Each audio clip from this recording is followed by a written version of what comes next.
నమస్కారం. ACT9 న్యూస్కు స్వాగతం. సూర్యాపేట జిల్లా మునగాల మండలం తిమ్మారెడ్డిగూడెం గ్రామంలో గురువారం భారత వికలాంగుల హక్కుల పరిరక్షణ సమితి మండల ముఖ్య కార్యకర్తల సమావేశం నిర్వహించారు. ఈ సందర్భంలో తెలంగాణ రాష్ట్రంలో అధికారంలోకి వచ్చిన కాంగ్రెస్ ప్రభుత్వం ప్రవేశపెట్టబోతున్న తొలి బడ్జెట్లో దివ్యాంగుల సంక్షేమానికి అధిక నిధులు కేటాయించాలని రాష్ట్ర డిప్యూటీ సీఎం రాష్ట్ర ఆర్థిక మంత్రి బట్టి విక్రమార్కకు విజ్ఞప్తి చేసినట్లు భారత వికలాంగుల హక్కుల పరిరక్షణ సమితి రాష్ట్ర అధ్యక్షులు గిద్దె రాజేష్ తెలిపారు. బడ్జెట్లో దివ్యాంగుల సంక్షేమానికి 300 కోట్లు కేటాయించాలని డిమాండ్ చేశారు. రాష్ట్రంలో దివ్యాంగులు అనేక సమస్యలతోని అల్లాడిపోతుందని ఆవేదన వ్యక్తం చేశారు. గత ప్రభుత్వ హయాంలోనూ దివ్యాంగుల సంక్షేమ శాఖకు పైసా ఇవ్వకుండా వికలాంగులు సమాజాన్ని విస్మరించారని ఆరోపించారు. దివ్యాంగులకు ఆర్టీసీలో ఉచిత ప్రయాణంతో పాటు పలు డిమాండ్లు చేశారు. BVHPs మునగాల మండల అధ్యక్షుడు మదన్ మోహన్ రెడ్డి అధ్యక్షతన జరిగిన ఈ సమావేశంలో సంఘం రాష్ట్ర ఉపాధ్యక్షులు కొల్లూరి ఈదయ్య బాబు, జిల్లా అధ్యక్షులు కుర్రగోపి యాదవ్, తిమ్మారెడ్డిగూడెం మాజీ సర్పంచ్ సోమిరెడ్డి సైదిరెడ్డి, నాయకులు బలుపూనూరి శ్రీనివాస్ రెడ్డి, తిమ్మరెడ్డి యేసురెడ్డి, ఎర్ర నాగలక్ష్మి, కేతిరెడ్డి పిచ్చిరెడ్డి తదితరులు పాల్గొన్నారు.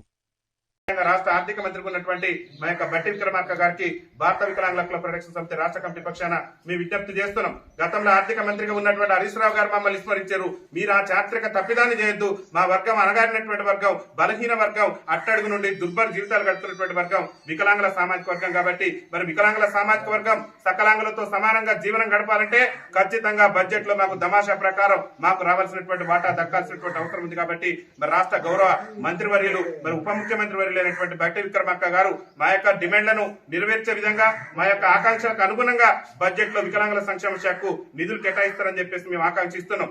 అదేవిధంగా తెలంగాణ రాష్ట్ర రోడ్డు రవాణా శాఖ మంత్రికి ఉన్నటువంటి పొన్నం ప్రభాకర్ గారిని కూడా మేము అడుగుతున్నాం. కాంగ్రెస్ పార్టీ అధికారంలోకి రాకముందు ఎన్నికల మేనిఫెస్టోలో ఈ రోజు ఏదైతే తెలంగాణ రాష్ట్ర ముఖ్యమంత్రికి ఉన్నటువంటి మరి PCC అధ్యక్షుల హోదాలో ఆనాడు రేవంత్ రెడ్డి గారే కాంగ్రెస్ పార్టీ ఎన్నికల మేనిఫెస్టోలో చెప్పిండు, మేము అధికారంలోకి వస్తే వికలాంగులందరికీ కూడా ఉచిత రవాణా సౌకర్యం కల్పిస్తామని చెప్పేసి ముఖ్యమంత్రి గారే ఆనాడు PCC అధ్యక్షుల హోదాలో కాంగ్రెస్ పార్టీ ఎన్నికల మేనిఫెస్టోలో ఏదైతే అభయ అస్తం అని చెప్పేసి కాంగ్రెస్ పార్టీ పెట్టిందో మేనిఫెస్టోలో, ఆ మేనిఫెస్టోలో 29వ అంశం ఏముందంటే వికలాంగులకు 100% రాయితీతోని ఉచిత రవాణా సౌకర్యం కల్పిస్తామని చెప్పేసి ఎన్నికల మేనిఫెస్టోలో కాంగ్రెస్ పార్టీ పెట్టింది.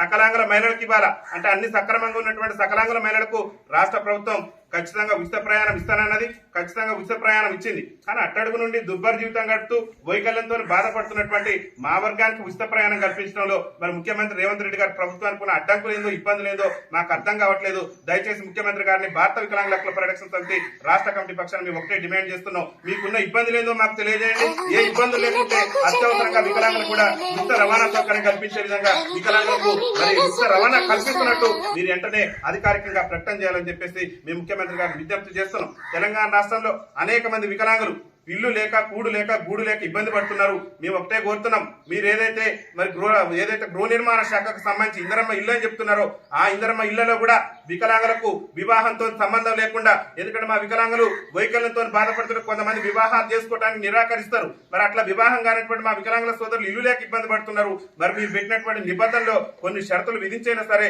వికలాంగుల కోసం ప్రత్యేక నిబంధనలు తీసుకొచ్చి మాకు 10 లక్షలతోని ప్రభుత్వం మేము ఇల్లు కట్టించాలని చెప్పేసి కూడా భారత వికలాంగుల హక్కుల పరిరక్షణ సమితి రాష్ట్ర కమిటీ పక్షాన్ని మేము విజ్ఞప్తి చేస్తున్నాం. గత ప్రభుత్వ హయాంలో వికలాంగులు స్వయం ఉపాధి మార్గాలతోని మరి బతకాలని చెప్పేసి గత ప్రభుత్వ హయాంలో మేము లోన్ల కోసం దరఖాస్తు చేసుకున్నారు. వేలాది మంది మా వికలాంగులు ఎంతో ఆశలతోని, ఎన్నో ఆశలతోని మరి లోన్ల కోసం దరఖాస్తు చేసుకుంటే ఆనాడు ఉన్నటువంటి ప్రభుత్వం కేవలం మండలానికి ఏదో 50 ఏళ్ళు అంటి ముట్టనట్టుగా ఇచ్చి ఇయ్యనట్టుగా ఆనాడు ప్రభుత్వాలు ప్రయత్నం చేసినాయి. మరి మీ హయాంలో అయినా, మీ కాంగ్రెస్ పార్టీ హయాంలో అయినా వికలాంగులు స్వయం ఉపాధి మార్గాలతో బతకాలని అంటే మరి ప్రతి వికలాంగుడు కూడా బ్యాంకు లింకేజ్తో సంబంధం లేకుండా 10 లక్షల వరకు బ్యాంకు రుణాలు ఇచ్చి వికలాంగులు స్వయం ఉపాధిగా వాళ్ళ కాళ్ళ మీద వాళ్ళు బతికే విధంగా ప్రభుత్వం మార్గాలు ఏర్పాటు చేయాలి. ప్రభుత్వం ఆ విధంగా బ్యాంకు రుణాలు కూడా ఇవ్వాలని చెప్పేసి భారత వికలాంగుల హక్కుల పరిరక్షణ సమితి రాష్ట్ర కమిటీ పక్షాన్ని మేము విజ్ఞప్తి చేస్తున్నాం. అదేవిధంగా తెలంగాణ రాష్ట్రంలో అనేక సమస్యలతో వికలాంగుల సమాజం అల్లాడిపోతుంది. ఏదైతే తెలంగాణ రాష్ట్ర ఉద్యమం జరిగిందో నీళ్లు, నిధులు, నియామకాలు, కాబట్టి ఆ నిధుల విషయంలో న్యాయం జరిగిందో జరగలేదో మరి మీకు తెలియాలి. మరి నియామకాల విషయంలో మా వికలాంగుల సమాజానికి అన్యాయం జరిగిందనేది 100% నిజం. తెలంగాణ రాష్ట్రం వచ్చి 10 ఏళ్ళు అవుతున్నా ఇంతవరకు కూడా తెలంగాణ రాష్ట్రంలో వికలాంగుల బ్యాక్లాగ్ బ్యాక్లాగ్ ఉద్యోగాలను ఆనాడున్న ప్రభుత్వం భర్తీ చేయలేదు. బ్యాక్లాగ్ ఉద్యోగాలు భర్తీ చేస్తామని చెప్పేసి కాంగ్రెస్ పార్టీ ఎన్నికల మేనిఫెస్టోలో పెట్టింది. మరి మేనిఫెస్టోలో పెట్టినటువంటి అంశమైనటువంటి మా వికలాంగుల బ్యాక్లాగ్ ఉద్యోగాలు కూడా త్వరితగతిన భర్తీ చేయాలని చెప్పేసి భారత వికలాంగుల కుల పరిరక్షణ సమితి రాష్ట్ర కమిటీ పక్షాన మేము విజ్ఞప్తి చేస్తున్నాం.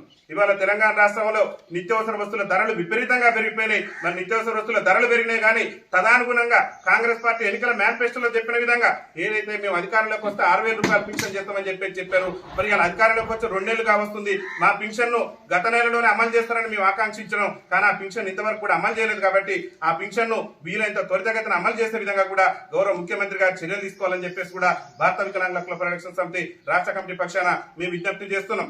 అదేవిధంగా కాంగ్రెస్ పార్టీ తీసుకొచ్చిన మేనిఫెస్టోలలో 6 గ్యారెంటీలలో గ్యాస్ సిలిండర్ మరి మహిళలందరికీ 500 ఇస్తామన్నారు. మరి సకలాంగుల మహిళలతో వికలాంగుల మహిళలు పోల్చడం మంచిది కాదు. కాబట్టి మేమేమంటున్నామంటే వికలాంగుల మహిళలు ఉన్నటువంటి ప్రతి కుటుంబానికి కూడా ఉచితంగా గ్యాస్ సరఫరా చేసే విధంగా ముఖ్యమంత్రి రేవంత్ రెడ్డి గారు ప్రభుత్వం నిర్ణయం తీసుకోవాలని చెప్పేసి కూడా భారత వికలాంగుల కుల పరిరక్షణ సమితి రాష్ట్ర కమిటీ పక్షాన మేము విజ్ఞప్తి చేస్తున్నాం.